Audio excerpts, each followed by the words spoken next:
Hello students, आज हम start करेंगे क्लास 10th का चैप्टर नंबर 5 अर्थमेटिक प्रोग्रेशन।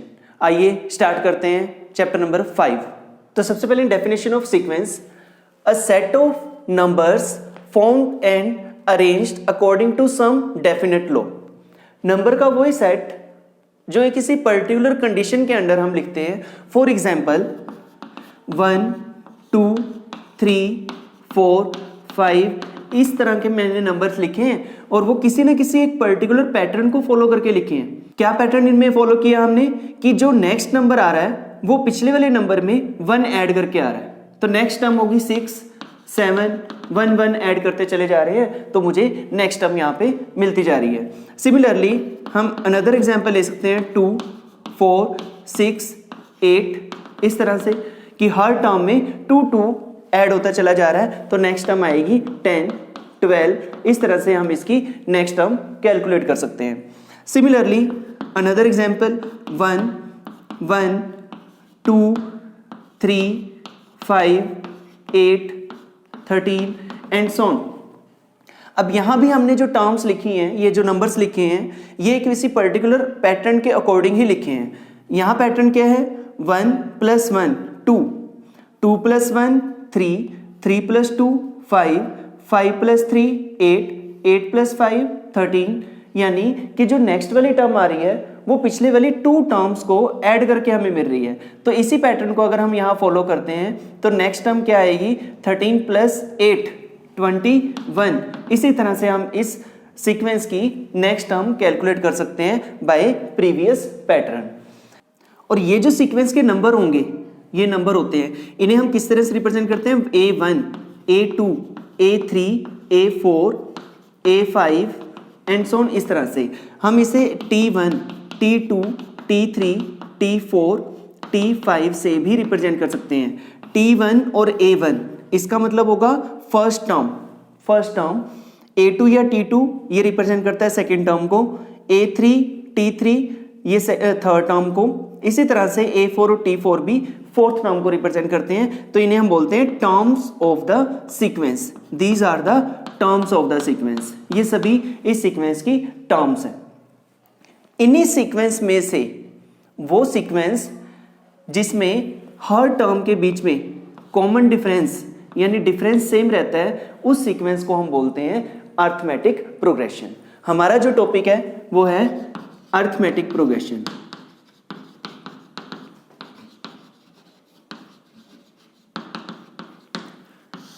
इन सब सीक्वेंसेस में से वो सीक्वेंस जिनमें फॉर एग्जांपल ये सीक्वेंस है 2, 4, 6, 8, 10, 12, इसकी हर टर्म के बीच में कॉमन डिफरेंस 2 आ रहा है, तो इस सीक्वेंस को हम बोलेंगे ये सीक्वेंस अर्थमेटिक प्रोग्रेशन है।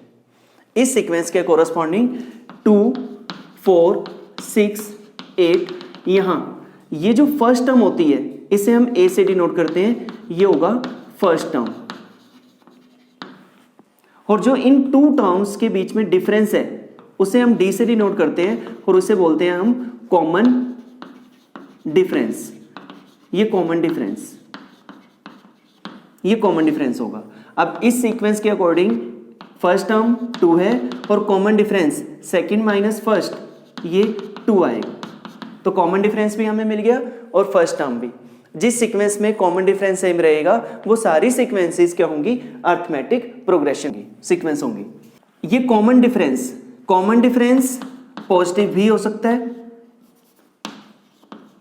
नेगेटिव भी हो सकता है और 0 भी हो सकता है कॉमन डिफरेंस के लिए।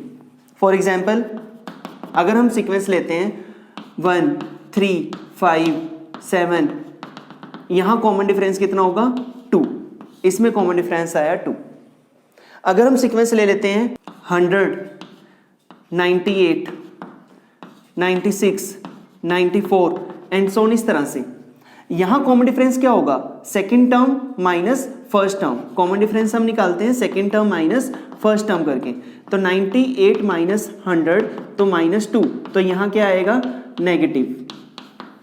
इसी तरह से अनदर एग्जांपल अगर हम सीक्वेंस लें 2, 2, 2, 2 एंड सो ऑन, इस तरह के सीक्वेंस, यहां कॉमन डिफरेंस कैसे निकालोगे? A2 minus A1 second minus first term 2 minus 2 0, तो यहाँ कॉमन डिफरेंस आ गया 0। तो यहाँ हमें क्या रिजल्ट मिलता है, एपी सीक्वेंस के अंदर कॉमन डिफरेंस पॉजिटिव भी हो सकता है, नेगेटिव भी हो सकता है और 0 भी हो सकता है। इन जनरल हम एपी को टर्म्स को लिखते हैं a plus d, a plus 2d, a plus 3d and so on. यहाँ फर्स्ट टर्म ए है, second term a plus d, third term a plus 2d, fourth term a plus 3d। इसी तरह से हम इसकी nth टर्म भी calculate कर सकते हैं। सेकेंड टर्म वो ए प्लस डी है, third term a plus 2d। जब हम फोर्थ टर्म कैलकुलेट करते हैं तो यहाँ 3 है। इसी पैटर्न को अगर हम फॉलो करें तो इसकी जो nth टर्म आएगी वो क्या आएगी, जितनी टर्म कैलकुलेट कर रहे हैं तो वहाँ पे टर्म क्या है, एक कम। अगर हम nth टर्म कैलकुलेट करते हैं तो यहाँ क्या आएगा, n-1 इंटू डी। तो इसे हम बोलते हैं जनरल टर्म ऑफ एपी। इसकी हेल्प से हम डायरेक्टली कोई भी टर्म कैलकुलेट कर सकते हैं जब हमें ए, एन और डी गिवन होगा। तो आइए स्टार्ट करते हैं exercise 5.1 according to NCERT book. तो फर्स्ट क्वेश्चन, फर्स्ट पार्ट दिया हुआ है, the taxi fare after each kilometre when the fare is 15 rupees for the first kilometer and 8 for each additional kilometer। you have to check कि ये जो pattern दिया हुआ है ये एपी बनाएगा या नहीं बनाएगा। तो according to question, fix charges दिए हुए हैं, fix charges 15 rupees and additional charges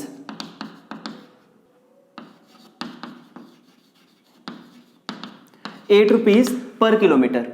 अब हमें यहाँ चेक करना है कि क्या ये जो पैटर्न बनता है ये एपी बनाता है या नहीं बनाता। तो फर्स्ट टर्म के कोरस्पॉन्डिंग पहले चार्जेस कितने हैं, वो फिक्स हैं। सेकंड टर्म के लिए चार्जेस में 8 ऐड होगा, एडिशनल 8 दिया हुआ है, तो ये बनेगा 23। थर्ड किलोमीटर तक के लिए तो 23 प्लस 8 तो ये बनेगा 31। फोर्थ किलोमीटर तक के लिए 31 प्लस 8 तो ये 39। हर किलोमीटर के लिए 8 रुपीज ऐड होते चले जा रहे हैं। तब यहाँ से पैटर्न क्या बना, 15, 23, 31, 39 एंड सो ऑन। अगर हम इसे फॉलो करते हैं तो यहाँ से हमें क्या मिलता है कि हर टर्म 8 ऐड करने के बाद हमें नेक्स्ट टर्म मिलती जा रही है। तो इसका मतलब कॉमन डिफरेंस क्या हुआ यहाँ पे, 8। तो जिस सीक्वेंस का कॉमन डिफरेंस सेम होता है उसे हम एपी बोलते हैं। तो इसका मतलब ये एपी में होगा। इसी तरह से सेकंड पार्ट दिया हुआ है, the amount of air present in a cylinder when a vacuum pump removes 1/4 of the air remaining in the cylinder at a time. तो हम स्टार्टिंग में एयर कंसिडर कर लेते हैं V, let air present in cylinder is equal to V। और जैसे ही हम एक बार वैक्यूम पंप रिमूव करते हैं तो इस टोटल एयर का 1/4 रिमूव हो जाता है। तो फर्स्ट केस में, इन फर्स्ट केस जितनी वॉल्यूम थी उसका 1/4 रिमूव हो गया। तो वॉल्यूम कितनी बचेगी अब, 4। इसका एलसीएम ले लेते हैं, 4V माइनस V, 3V/4। तो फर्स्ट केस में जब एक बार हमने वैक्यूम पंप रिमूव किया तब उसके अंदर, सिलेंडर के अंदर कितनी वॉल्यूम रह जाती है, 3V/4। इसी तरह से जब हम next time vacuum pump remove करेंगे, अब जितनी एयर बची हुई है उसका भी 1/4 रिमूव हो जाता है। तो नेक्स्ट स्टेप में क्या होगा, इन सेकेंड केस अब एयर बची हुई है 3V/4, इसका भी 1/4 रिमूव हो जाता है। तो इसे जब सिंप्लीफाई करोगे 3V/4 कॉमन आया, 1 माइनस 1/4। जब हम इसे सिंप्लीफाई करते हैं तो 3V/4, इसका एलसीएम लेके 4 माइनस 1, तो यहाँ से रिजल्ट आएगा 3/4V इंटू 3/4। तो जब हम इसे सिंप्लीफाई करते हैं तो ये बना 3/4 raised to the power 2 into V। तो इसी पैटर्न को अगर हम फॉलो करते हैं तो यहाँ से हमें टर्म्स क्या मिलेंगी, सबसे पहले इतनी एयर v, फिर उसके बाद 3/4v, नेक्स्ट स्टेप में कितनी बची 3/4 square v and so on. तो ये हमें जो सीक्वेंस मिलती है इसे अगर हम ऑब्जर्व करें तो यहाँ कॉमन डिफरेंस सेम नहीं आ रहा। तो अगर कॉमन डिफरेंस सेम नहीं है तो ये सीक्वेंस एपी नहीं बनाएगी, नॉट इन एपी, तो ये एपी नहीं बनाता। तो फर्स्ट क्वेश्चन का थर्ड पार्ट है the cost of digging a well after every net metre of digging when it cost rupees 150 for the first kilometer and rising by rupees 50 for each subsequent meter। यानी cost first metre के लिए cost दी हुई है, cost for first kilometre is 150 rupees and cost for next kilometre is 50। तो हमें check करना है कि क्या ये जो पैटर्न बनेगा ये एपी बनाता है। तो फर्स्ट किलोमीटर के लिए 150 रुपीज, फर्स्ट 2 किलोमीटर तक के लिए 150 प्लस 50 तो ये बनेगा 200। अप टू थर्ड किलोमीटर तो हम इसमें एडिशनल चार्जेस 50 ऐड करते चले जाएंगे तो ये बनेगा 150। अप टू 4 किलोमीटर तो 250 में फिर से हमने 50 ऐड किया तो 300। इस तरह से अगर हम इसे ऑब्जर्व करते हैं तो ये 150, 200, 250, 300 इस तरह से एक सीक्वेंस बनाएगा। इस सीक्वेंस की हर टर्म का जो कॉमन डिफरेंस है वो सेम है। तो यहाँ डी कितना आ रहा है 50। तो इसका मतलब तो ये सीक्वेंस जो बना ये एपी बनाएगा। Next fourth part the amount of money in the account every year when rupees 10,000 is deposit at compound interest at the rate 8 rupees per annum. Principal दिया हुआ है 10,000 और रेट दी हुई है 8% पर एनम। टाइम हमें check करना है कि जो अमाउंट बनेगा वो first year, second year, third year के लिए जितना भी अमाउंट बनता है तो उनकी अगर हम एक सीक्वेंस बनाएं वो सीक्वेंस एपी बनती है या नहीं बनती। तो सबसे पहले अमाउंट का फॉर्मूला होता है principal 1 + r/100 raise to the power time. तो जब हम फर्स्ट ईयर के लिए अमाउंट कैलकुलेट करेंगे तो वो हमें वैल्यू मिलेगी 10,000 1 + 8/100 रेज़ टू द पावर 1। इसी तरह से 2 ईयर्स के लिए 10,000 1 + 8/100 raise to the power 2। Third 10,000 1 + 8/100 और टाइम यहाँ पे होगा 3 ईयर्स। तो अगर हम इसे सीक्वेंस में लिखते हैं तो ये आएगा 10,000 1 + 8/100 रेज़ टू द पावर 1। फिर सेकेंड टर्म के लिए 10,000 1 + 8/100 रेज़ टू द पावर 2। इसी तरह से जब ये टर्म्स हम सीक्वेंस में लिखते हैं तो ये सीक्वेंस की टर्म्स इनका अगर हम कॉमन डिफरेंस देखें तो ये कॉमन डिफरेंस सेम नहीं है, यहाँ पावर रेज हो रही है तो ये कॉमन डिफरेंस सेम नहीं देगा। तो इसका मतलब ये एपी नहीं बनाएगा, नॉट इन एपी। तो नेक्स्ट क्वेश्चन है हमारे पास एपी की फर्स्ट टर्म और कॉमन डिफरेंस दिया हुआ है, हमें इस एपी की नेक्स्ट 4 टर्म्स कैलकुलेट करनी है। तो फर्स्ट पार्ट के लिए a = 10 और d दिया हुआ है 10। हमें फर्स्ट 4 टर्म्स कैलकुलेट करनी है। a1 तो 10 दिया हुआ है, तो जब हम सेकेंड टर्म कैलकुलेट करते हैं तो 10 में डिफरेंस ऐड होगा, 10 + 10 तो ये आएगा 20। थर्ड टर्म में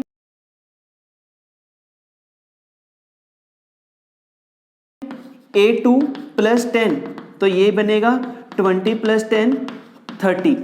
सिमिलरली जब हम फोर्थ टर्म कैलकुलेट करेंगे थर्ड टर्म में फिर से 10 ऐड करेंगे तो 30 + 10 तो ये टर्म आएगी 40।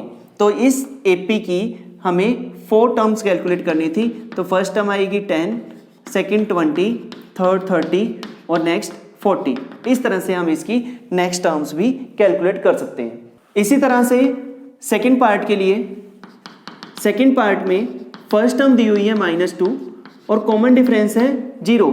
जब हम फर्स्ट टर्म कैलकुलेट करें तो -2, सेकेंड टर्म फर्स्ट टर्म के अंदर हमें कॉमन डिफरेंस ऐड करना है और यहाँ कॉमन डिफरेंस दिया हुआ है 0।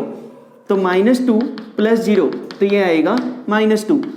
थर्ड टर्म यानी सेकेंड टर्म में 0 ऐड करेंगे, -2 + 0 अगेन -2। सिमिलरली इसकी फोर्थ टर्म, थर्ड टर्म में 0 ऐड करेंगे, -2 + 0 ये -2। तो जब हम इसको सीक्वेंस में लिखेंगे -2 -2 -2, तो इस तरह से हमें एक सीक्वेंस मिल जाती है जिसकी फर्स्ट 4 टर्म्स हमने कैलकुलेट कर ली। थर्ड पार्ट, ए दिया हुआ है 4 और डी की वैल्यू है -3। इसमें फर्स्ट टर्म 4, सेकेंड टर्म आएगी फर्स्ट टर्म के अंदर कॉमन डिफरेंस ऐड करके। तो फर्स्ट टर्म 4 है, जब इसमें -3 ऐड करेंगे तो ये बनेगा 1। इसी तरह से इसकी थर्ड टर्म सेकेंड टर्म में डिफरेंस ऐड करके, सेकेंड टर्म आई है हमारे पास 1, उसमें जब हम डिफरेंस ऐड करेंगे तो ये बनेगा -2। सिमिलरली फोर्थ टर्म आएगी थर्ड टर्म में कॉमन डिफरेंस ऐड करके, थर्ड टर्म -2 + -3 तो ये -5 आएगी। तो यहाँ से हमें एपी की टर्म्स मिली 4, 1, -2, -5 एंड सो ऑन। तो ये फर्स्ट 4 टर्म्स हमने इस एपी की कैलकुलेट कर ली। Now fourth part, a is given to be -1 और d 1/2 दिया हुआ है। तो इसकी first term -1, second term first term के अंदर d ऐड करना है, a1 -1 + 1/2। जब हम इसका एलसीएम लेंगे तो -2 + 1/2 यानी -1/2। फिर हम कैलकुलेट करेंगे थर्ड टर्म, सेकेंड टर्म में फिर से हमें कॉमन डिफरेंस ऐड करना है। सेकेंड टर्म -1/2 और कॉमन डिफरेंस 1/2 तो ये आएगा 0। फिर फोर्थ टर्म, थर्ड टर्म में फिर से कॉमन डिफरेंस ऐड करना है। थर्ड टर्म थी 0 और कॉमन डिफरेंस है 1/2 तो ये टर्म आएंगी 1/2। तो ये यहाँ से हमें एपी मिलती है -1, -1/2, 0, 1/2 and so on. Similarly fifth part, first term is given to be -1.25 और कॉमन डिफरेंस दिया हुआ है -0.25। तो यहाँ से फर्स्ट टर्म -1.25, जब हम सेकेंड टर्म कैलकुलेट करेंगे तो फर्स्ट टर्म में हमें डी ऐड करना है। तो फर्स्ट टर्म -1.25 प्लस -0.25, यहाँ से वैल्यू मिलेगी -1.50। जब हम थर्ड टर्म कैलकुलेट करेंगे, सेकेंड टर्म में फिर से हमें डी ऐड करना है। सेकेंड टर्म आई है -1.50, उसमें हमें कॉमन डिफरेंस ऐड करना है -0.25 तो ये बनेगा -1.75। Now for fourth term, third term में फिर से कॉमन डिफरेंस ऐड करेंगे, -1.75 प्लस -0.25 तो ये वैल्यू आएगी -2.00। तो इन्हें जब हम सीक्वेंस के फॉर्म में लिखेंगे तो -1.25 first term, -1.50 second term, third term और fourth term. Question number third है जिसमें हमें एपी दी हुई है, हमें हर एपी की फर्स्ट टर्म कैलकुलेट करनी है और सभी एपीज का कॉमन डिफरेंस कैलकुलेट करना है। For first part 3, 1, -1, -3। अब इस एपी के लिए फर्स्ट टर्म है 3। कॉमन डिफरेंस हम कैलकुलेट कैसे करते हैं, second term minus first term, तो 1 - 3 -2, तो यहाँ से इस एपी के लिए कॉमन डिफरेंस आएगा -2।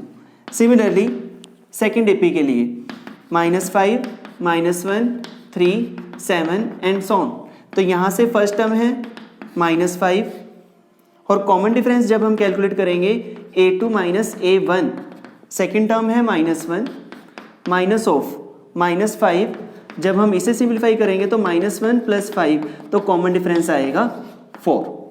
इसी तरह से थर्ड सीक्वेंस के लिए third part 1/3, 5/3, 9/3, 13/3 and so on, तो इसकी फर्स्ट टर्म है 1/3। फिर हम इसका कॉमन डिफरेंस कैलकुलेट कर लेते हैं, d a2 - a1 5/3 - 1/3, इसका जब हम एलसीएम लेंगे तो 3 आएगा, 5 - 1 तो ये 4/3, तो इस एपी का कॉमन डिफरेंस होगा 4/3। सिमिलरली फोर्थ पार्ट है 0.6, 1.7, 2.8, 3.9 एंड सो ऑन। तो इस एपी की फर्स्ट टर्म वो है 0.6। जब हम कॉमन डिफरेंस निकालेंगे तो a2 माइनस a1, a2 दिया हुआ है 1.7 माइनस 0.6, जब इसे माइनस करेंगे तो 1.1, तो हमें कॉमन डिफरेंस मिलता है 1.1। नेक्स्ट क्वेश्चन दिया हुआ है कि हमें चेक करना है कि ये सभी सीक्वेंसेस कि ये एपी में है या नहीं है। एपी में है तो हमें कॉमन डिफरेंस निकालना है और फिर इस सीक्वेंस की नेक्स्ट 3 टर्म्स भी कैलकुलेट करनी है जो एपी में होगी। तो फर्स्ट पार्ट के लिए हम चेक करते हैं 2, 4, 8, 16 एंड सो ऑन। तो सबसे पहले ए 2 दिया हुआ है, ए तो फर्स्ट टर्म। फिर हमें चेक करना है कॉमन डिफरेंस, क्या इनका कॉमन डिफरेंस सेम है। तो कॉमन डिफरेंस कैसे आएगा, a2 माइनस a1, 4 माइनस 2, ये 2 आ रहा है। अगर हम कॉमन डिफरेंस यहाँ से देखें, third minus second term 8 minus 4, तो ये आएगा 4। तो कॉमन डिफरेंस सेम नहीं है, तो इसका मतलब ये एपी में ही नहीं है, तो हम इसकी नेक्स्ट टर्म कैलकुलेट नहीं करेंगे। जो सीक्वेंस एपी में है हमें उसकी नेक्स्ट 3 टर्म्स कैलकुलेट करनी है। Now for second part, 3 plus root 2, 3 plus 2 root 2, 3 plus 3 root 2 and so on. तो इस सीक्वेंस की फर्स्ट टर्म है 3। अब हम इसका कॉमन डिफरेंस निकाल लेते हैं, a2 माइनस a1, a2 यानी सेकेंड टर्म है 3 प्लस रूट 2 माइनस 3, तो ये आएगा रूट 2। अगर हम कॉमन डिफरेंस थर्ड और सेकेंड से निकालते हैं, थर्ड माइनस सेकेंड टर्म, तो यहाँ से 3 plus 2 root 2 minus 3 plus root 2, इसे जब हम सिंप्लीफाई करेंगे 3 plus root 2 minus 3 minus root 2, तो ये 3 से 3 कैंसिल हुआ, 2 रूट 2 माइनस रूट 2, ये भी रूट 2 आएगा।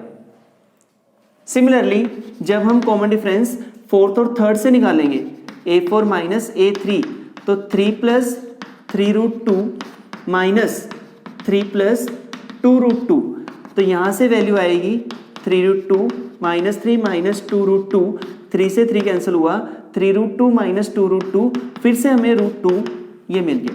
तो सभी से हमें कॉमन डिफरेंस क्या है, सेम मिल रहा है। तो इसका मतलब ये जो सीक्वेंस दी हुई है ये एपी में है।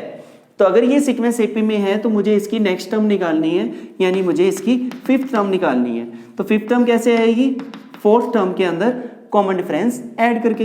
तो इसकी जो फोर्थ टर्म दी हुई है वो है 3 प्लस 3 रूट 2, इसमें जब हम रूट 2 ऐड करेंगे तो ये बनेगा 3 प्लस 4 रूट 2। इसी तरह से हमें इसकी सिक्स टर्म कैसे आएगी, फिफ्थ टर्म के अंदर कॉमन डिफरेंस ऐड करके। तो फिफ्थ टर्म यानी 3 प्लस 4 रूट 2, इसमें जब हम रूट 2 ऐड करेंगे 3 प्लस 5 रूट 2। सिमिलरली इसकी seventh term a6 plus d, a6 term है इसकी 3 प्लस 5 रूट 2, इसमें जब रूट 2 ऐड करेंगे तो ये आएगा 3 प्लस 6 रूट 2। तो हमें यही चेक करना था गिवन सीक्वेंस एपी में है या नहीं है। एपी में है तो फिर हमें उसका कॉमन डिफरेंस निकालना है और फिर उसकी हमें नेक्स्ट 3 टर्म्स कैलकुलेट करनी है। इसी तरह से इसका third part 1, 3, 9, 27 and so on. तो यहाँ फर्स्ट टर्म है 1, कॉमन डिफरेंस चेक कर लेते हैं, a2 माइनस a1, 3 माइनस 1, यहाँ से आया 2। कॉमन डिफरेंस हम थर्ड और सेकेंड टर्म से चेक कर लेते हैं, 9 माइनस 3, तो ये 6 आ रहा है। तो कॉमन डिफरेंस सेम नहीं है, तो इसका मतलब ये सीक्वेंस एपी में नहीं होगी। Fourth part root 2, root 8, root 18, root 32 and so on. तो हम यहाँ पहले इसको सिंपलेस्ट फॉर्म में लिख लेते हैं। रूट 8 को हम लिख सकते हैं 8 के मल्टीपल्स 2 इंटू 2 इंटू 2, जब आप उसको सिंप्लीफाई करोगे तो वो बनेगा 2 रूट 2। इसी तरह से हम 18 को लिख सकते हैं 3 इंटू 3 इंटू 2 फैक्टराइजेशन से, तो 3 बाहर आके ये बनेगा 3 रूट 2। सिमिलरली ये बनता है 4 रूट 2 एंड सो ऑन। तो यहाँ से फर्स्ट टर्म में है रूट 2, और जब हम कॉमन डिफरेंस चेक करेंगे a2 माइनस a1, तो ये आ जाता है 2√2 माइनस √2 यानी √2। सिमिलरली जब हम इसका थर्ड और सेकंड से चेक करते हैं कॉमन डिफरेंस, 3√2 माइनस 2√2 ये भी फिर √2 आएगा। सिमिलरली फोर्थ और थर्ड टर्म से चेक कर लेते हैं, फोर्थ माइनस थर्ड 3√2 तो ये भी √2 आया। तो कॉमन डिफरेंस सेम आ गया, तो इसका मतलब ये जो सीक्वेंस है वो AP में होगी। हमें कैलकुलेट करनी है इसकी नेक्स्ट 3 टर्म्स A5, तो A5 कैलकुलेट करने के लिए फोर्थ टर्म में हम D ऐड करेंगे। फोर्थ टर्म थी 4√2, तो जिसमें हम √2 ऐड करेंगे तो ये आएगा 5√2। Similarly six term, fifth term में फिर से D ऐड करना है, 5√2 प्लस √2 ये बनेगा 6√2। इसी तरह से सेवन्थ टर्म, सिक्स टर्म में D ऐड करके 6√2 प्लस √2 ये आएगा 7√2। तो इस सीक्वेंस की हमने नेक्स्ट 3 टर्म्स भी कैलकुलेट कर ली। इसी तरह से लास्ट पार्ट, फिफ्थ पार्ट, इसमें टर्म्स दी हुई हैं 1 स्क्वायर यानी 1, 5 स्क्वायर यानी 25, 7 स्क्वायर 49, नेक्स्ट टर्म है 73 एंड सो ऑन। तो यहाँ फर्स्ट टर्म है 1, हम कॉमन डिफरेंस चेक करते हैं, A2 माइनस A1 25 माइनस 1 तो ये 24 आएगा। इसी तरह से हम कॉमन डिफरेंस थर्ड टर्म और सेकंड टर्म से चेक कर लेते हैं, 49 माइनस 25 तो ये भी 24 आया। सिमिलरली हम इसका फोर्थ और थर्ड टर्म से कॉमन डिफरेंस चेक कर लेते हैं, 73 माइनस 49 तो ये भी 24 आएगा। तो यहाँ से ये जो सीक्वेंस है उसकी हर टर्म्स का कॉमन डिफरेंस सेम आ रहा है, तो इसका मतलब ये सीक्वेंस भी AP में है।